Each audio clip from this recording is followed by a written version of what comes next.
welcome to Tae Kwon Do training. I'll be your instructor for today's show, Bob Lemire. As you can see today, we're going to be working with some sticks, a bow, staff, whatever you might want to call it. It's a long, we'll call it staff. It's a long staff. You don't have to go out and buy one if you don't want. Nice long dowel. You can buy a nice dowel. You know, a broom handle is nice, but kind of light and flimsy. You can get a nice dowel. And you know what we do is you can bevel the edges. This is a staff that I bought. I've had this for at least 35 years. A lot of times when a martial artist trains with any weapons, boy, it comes part of you. It's like a friend, and you never want to let it go. And I've done so many exhibitions and tournaments and whatever with this. And so you try to keep them. You try to keep them in good shape. They break, then it's like you lost a good friend, you know. Excuse me. What I'm going to try to do tonight, and we've done this before, I've done the staff before, as basic as I possibly can. I mean, I'm going to just show you a couple of moves you can play around. But I'm in a studio here with hundreds of thousands of dollars of equipment, and as much as I've practice with the staff, bow. If it left my hand, it'd go right through one of these cameras and God, And anyone can make a mistake. Anyone can make a miss or lose a grip. So when you practice with something like this, it's better to do it outside. You go inside your house. There's not much room, and believe me, when I was younger, I would practice nunchucks and things in my parents' bedroom before I was married and had my own house, and they had a big bedroom. If I didn't put holes in that ceiling and take out lamps and a mirror in here, and it's funny, I think back, and my parents are good about it. They could see I had a passion, and so they kind of let me train, and I had to start hiding a lot of stuff out of the way before I started any training. So you really want to make sure, because it leaves your hands. No matter how good you think you are, eventually you're going so fast, the stick leaves your hands, or the nunchucks leave your hand, or whatever. And then they got to find something to hit. So you don't want them to hit a person either. We're going to go very basic, holding it. Everyone has their own opinion. A lot of other people, if they've practiced, they do it a different way. That's fine. You practice what you think is something that's going to be advantageous to you.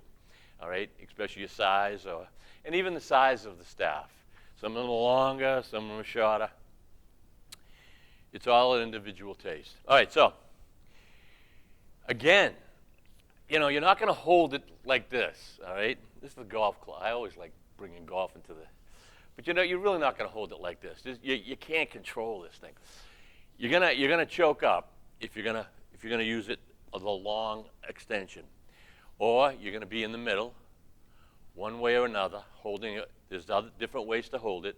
And what I'd like to show you tonight is more or less this type of hold. All right. This is good. This type of hold when you're holding in the middle. All right. You're not too close. You're comfortable. See how I'm shoulder width apart? So you can just practice. You have the staff, and you practice in the mirror. Just trying to get that nice relaxed, because you can use this as the block, all right? And once you have it nice and secure, and see how I try to be as close to the middle so I'm perfectly balanced. Now I'm hitting you from both sides. I can hit you from both sides that I can block, all right? Excuse me. So that I can block. Now your fingers still they're there, but. And if you get hit in your fingers again, your fingers get hit with something coming down, it's going to hurt, and they might break. But if you get hit in the head or your body, it's going to be more than a break. It's going to be death maybe. So you have to take the shot. But the more you practice with this, you'll see someone coming down. You know where the middle of this is. It's like any other sport. As I say, golf or baseball, whatever, you know where that stick is. You know where things are. Baseball, if you can get so good that you can hit something coming in with a curve or 95 miles an hour, a person gets so good to connect a perfect shot, that's just practice, all right? So that means you know exactly where to hold that stick, which would be a bat or a golf club, to hit the ball perfectly, which is one of the hardest things to do in the world. It's either a golf ball small or a baseball, and think about it. But you practice and you practice, and your mind, your eye coordination with your body, all right, just develops. Okay, so when you're holding, say you're gonna hold it in the middle this way. You can hold it this way. Look at it, right?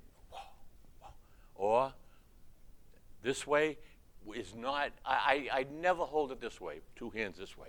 I just don't like this. I mean, there's some things you might be able to do, but it's either I hold one hand up, one palm down, or both palms. And this is the way I like it here, because this right here is almost like you're punching, right? So think you're punching. Now, someone's coming, or you're going to fight someone, defend yourself, and you're here. Now you stick, your bow's here, you stick your staff, you're here, right? Look at it. Bah! There's your jab, but a long jab, right? So I'm hitting, boom. I either hit straight in or I'm hitting on the side of the head. And they got to keep their distance. If they're a martial artist or they're going to want to throw some kicks, but I have this in my hand, they've got to keep the distance. If they have a knife or a pipe, they've got to keep their distance also, because if you've been practicing with this, you can block. That pipe comes down, all right? You can block, all right? Pipe comes to the side, boom. You block here, all right? I'm going to show you some blocks and then counters. And I'm not even going to throw too many kicks, maybe one or two little quick kicks at the end. Anything you do with an attack, you can always come up with a kick. Both hands are holding this. My feet are ready. So if I come up here, say I come up and I'm going to practice this, right? Say a jab, boom, right? Long right, right? Bah, bah. You practice that in the mirror, all right? Now, bah, bah. If I'm up here doing this to someone's face and they see this coming close to them, they're not going to see what's coming in with the front stab kick or a front round kick. 1, 2, bah. So they're going to come up, they're going to try to block, they're wide open. And as I say, whenever I'm defending or, doing any kind of martial art move on an opponent, I want them to think I'm going to be up here and I'm coming down low. You're not even going to see me, midsection. Or if I'm low and you're down here, I'm coming up high. So I'm going to try to divert your whole body, and you're thinking, oh, he's going to, very quickly, I got to block that kick coming. Then you're wide open. All right? Same thing with the stick. So, boom, all right? I'm here. Notice I stay in the fighting stance. I'm not fighting in a ready stance or a horse riding stance. It's too rigid. This is how you're fighting. All right? They're going to see that, if someone was going to attack you and you had something like this in your hand, whether they had a weapon or not, knife or whatever, and they saw you coming up with the stick this way, they know they're in trouble. Right? They know it. They're going to have a little fight on their hands. Right? So you come here, nice and relaxed. I'm not rigid, and my hands are up. Look at it. Bah, bah, bah. Right? Bah. See, when you're here, punch, low, uppercut. You just feel. You feel how the stick is part of your arms now, right? The staff, bow, whatever you want to call it. It's part of your arms, and you just try to relax with it. Okay. 1, 2, 3, front round kick. How's that? All right. Easy as pie. All right. You're coming in. All right. High section block. Right? Someone got a knife. Wow. Right? 1, block. All right. Once, if you practice this in the mirror, right? High here, come down here. You're hitting the ribs. Boy, the pain. They're going to stop there. High section block. Right here, I didn't even come down here. High section here, I just dropped it in here to the head. Very easy. So from this position, I can do all kinds of blocks and attacks I ain't even using my legs yet, all right? No kicks, just I'm up here. So think, that's your extra. That's your extra fun, you know? All right, so someone wants to attack you. You have the staff in your hand. Come in here, all right? You're here. Whether you block or you do the attack, all right? You're here, nice and relaxed. Swap both sides, all right? Practice both sides, all right? If I have a staff in my hand, I'm staying in my left fighting stance, all right? If I have to swap, I will, and I will to practice. But if I have to use it, I'm going with my dominating stance, because this is my dominating hand, and this will be my dominating, it's like a jab, jab, jab, boom, knockout, all right? So that's hitting on the sides, all right? Now, as I say, you can come up, all right? Block, all right? Come down, all right? Block, come down, come back up, all right? 1, 2, look at 1, all right? Block, block, don't. Notice when I do, I swoop it up. I don't hit myself. That's why you got to watch it. You can't have the butt of the stick or the staff hitting your body. So as you're here, right, pow, pow, it's behind me here. Boom, straight up here. All right? Boom. Again, combination over or over. You make your own combinations. You start with your staff here. You get into a fighting stance. Now start practicing how you want to move. How you want to move this staff. All right. It's so easy. All right. But you have to hold on to it. You don't have to squeeze it hard. Relax a little, but you'll keep your whole body nice and loose, and your hands will hold on to it. And that's hitting boom, boom. And you practice in the mirror.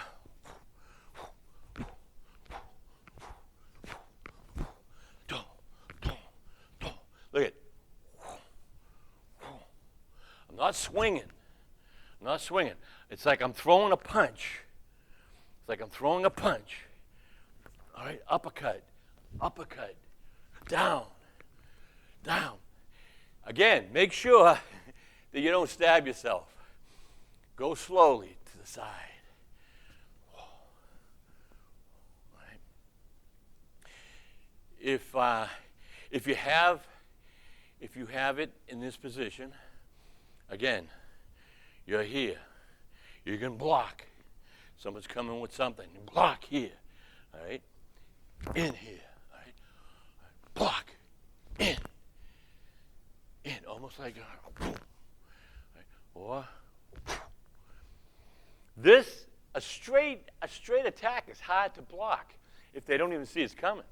So if I wasn't fast and I came this way and they came up, all right, they could block it. All right, if you weren't doing it fast enough or they were pretty fast. To come in here, it's hard to block because it's such a small area, it kind of could get in between your block.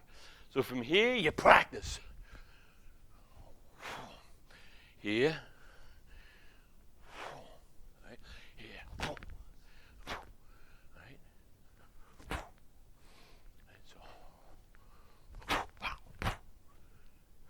So you just went up high to his face. Right? You're here. Up high to the face. Did you spin? You came into the midsection or low section. After you went to the face, they go to block. They're wide open. You come in and you catch them off guard, spinning around. Again, I haven't thrown a kick yet. I can follow up with a kick on every one of these moves.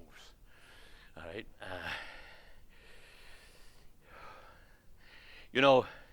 And then when you want it, and I'm not going to do it, see how I'm spinning it around? People like to see that spinning motion, all right? It's kind of flashy. You can spin it so that you can make, your attack once in the middle of a spin. When you're spinning it, all right, just go easy. This is one of the most basic spins. I'm coming back behind me. All I'm doing is spinning my hand. Right? I'm not going to go really, really fast. Again, I lose this stick. goes to one of the cameras, TV set. I'm not going to have, it's not on my show, all right? But look at, you can see how quickly you can start picking up some speed just by doing this, holding it this way, coming in and turning it, up, turn, up, back down, Look at, you can get this thing popping. Do it outside, please, all right? And do both sides, all right? The weaker hand is easier for you to lose that stick. So the good hand, my strong hand, right, notice I'm doing it with that, especially in here.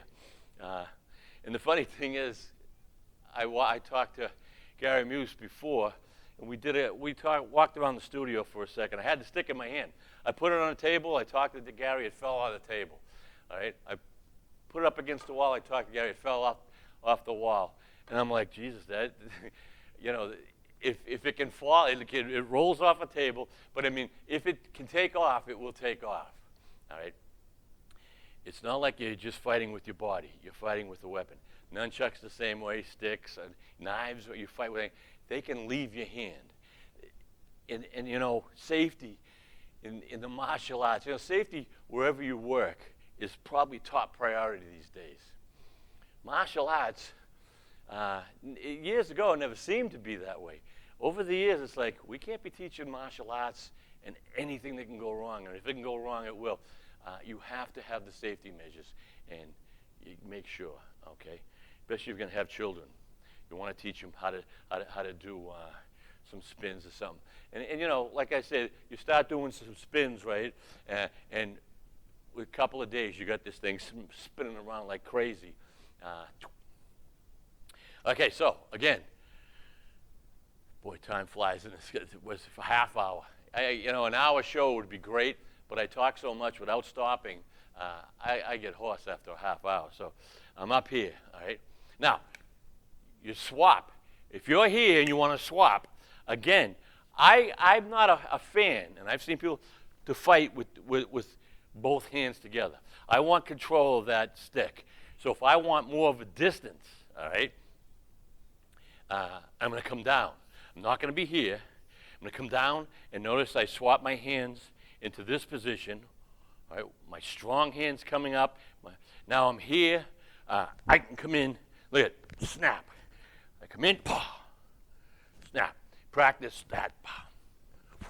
Right.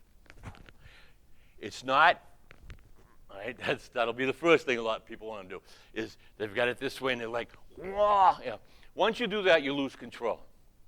All right.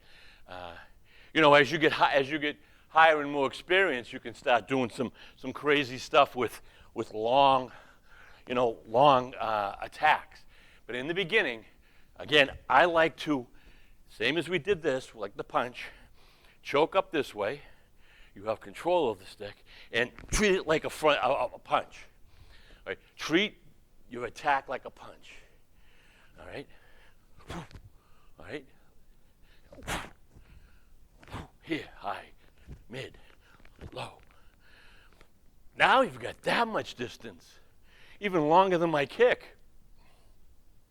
You can keep your opponent away. All right? So your opponent's tall, big guy, whatever, has a knife, but you have the stick. You want to keep him away. You know, wait, I'm keeping my hands up. I'm keeping them relaxed. They know if they see you here, chances are you can hit them. Now, they could be coming in with the knife. You can use it as a block. So you come up, right? Go right to the head. All right? You can also, once you have it in this position here, you can drop them down to here. So you can have blocks, then long shots, right? In a second. So when you're here, you don't have to turn here. If you want to be here and you want to do this, and then you swap, you can come down here, swap, and now you've got full control with more distance. Distance when someone's trying to attack you, especially if they have any kind of weapon or anything in their hand they're going to try to hit you with. If you guys have something like this and you trained a little, you're gonna stop them. Great thing about this, same thing with the sticks I brought last show. You can have this in the back seat of your car. You can have it on the floor in the back of your car. All right? It's not illegal to have. It's a pole. All right? This is something that can, if you had to, pull out of your car very quickly and stop any incident. You know, two people are attacking an older woman. You grab the stick, you're coming out of the car. You want to save them. Instead of having nothing, they see you coming at them. They're cowards anyway. They're bullies anyway. They're going to run. They're going to go find someone that's not going to fight back. Not to say that you want to be vigilante going around and, but sometimes you have to help other people, especially in today's society. So, again, remember. Now, if you have it in this position, it gives you that distance for the long attack. Right? So you're here, right? And you say, "Whoa, that's slow." Well, if you hit someone up here, or they went to block and you came in here, you get hit with this butt end in the solar plexus, you're going down. And it doesn't even have to be exactly in the solar plexus. You get hit with this butt end anywhere in your body at a full hit, all right? It's going to drop somebody. They're not going to keep coming back. It just hurts, and it's wood, all right? So you're coming in, wow, you practice that move. You're here, wow, right? Keeping them away. They're coming in. Notice how I came back. So I could be here. They're coming in. I just slid a little. Now I'm back in the middle. All right? All right, you come back. All right. See how I just made a transition back to here? All right. If you start off slow, there's hundreds of YouTube videos. You can check them out. And people who, they've got hour classes, 2-hour classes. You check them out. You got to start off slow. And get the very basic moves, and take your time. Pick up speed very slowly. All right, say, "Oh, I got this." And all of a sudden, or your friend's in front of you and go, "Watch this move," and then you accidentally hit him. That's the only problem I worry about is someone getting hurt because they thought, "Oh, I got it down," and they don't have it down. You have to respect this. That's why I'm not doing crazy spins here. I respect this place, and I respect the chances of me letting this go for some reason. It leaves my hands, and you can't have that. Never mind whether equipment or the safety of your friends. Right? Right. So when you practice, or when you you want to do some of these moves, you still have to you stretch. Right? Don't say, "Oh, this ain't even a workout." You start doing some crazy stuff, and your arms and everything's moving around. You can strain a muscle. All right. So you have to. When you have it in your hand, just nice and easy. Go easy. Practice in the mirror to different angles. And why I say different angles this way, to always know different attacks, because the minute you see an opening on someone, all right, so you came up here, and both hands came up. That means that they dropped, they raised their hands, and you come down here. If their hands come down because you went low, you come up. All right? You're too fast for them to do this, especially if you did hit them. If you hit them here and you come up here, it's a double hit. All right? And you have to kind of watch it because it's an overkill. This is what you call overkill if you know how to use a weapon. All right? And I've done shows where your cell phone can be your weapon if you do things right. All right? Anything that's beside your body that you want to grab, you can learn to use as a weapon for self-defense. All right? Whether it's even throwing it at the person and coming at them. all right? And it's like a prop. It's like something that they don't have. If they don't have, or you have to do anything for self-perseverance that you can, all right? But you have something like this, or a regular fighting stick, a pair of nunchucks, or whatever. Well, nunchucks, I'm not sure if you can carry those around. I know martial artists who own schools, and you know, you can have them because you're bringing them from business to business. But I think they might be outlawed, so you'd have to check nunchucks and make sure you don't get in trouble. This isn't against the law. Now, you hit someone with this, and it wasn't in self-defense or anything. Now you're in trouble. If you're in self-defense mode, and I have to keep saying that, this right here won't get you in trouble. This is going to save your life. All right? So remember, anything you use as a weapon, if it wasn't in self-defense and you can't prove it's self-defense, that's a tough thing to do sometimes. Then you can get yourself in trouble, and you've got to watch it. All right? So you don't go flaunting around this stuff. You make sure that each situation is different. You got to make it. First thing you have to do is preserve your own health and well-being and save yourself or your loved ones. Right? Then worry about anything else after that. Okay? So I hope you enjoyed the show tonight. Again, these are easy to. You can make these. You can make it. You don't even have to have flanged in, and you know the ends don't have to be flanged in. These are they bevel in. They can be just straight out. You want to make sure you don't get splinters. These are nice, lacquered and shellacked and sanded and everything. If you don't, you might be twirling around, and all of a sudden you're getting splinters. So kind of watch what you're doing there and make sure you have the right type of equipment. That's about all the time we have tonight. I hope you enjoyed the show. Till next time, have fun and train hard.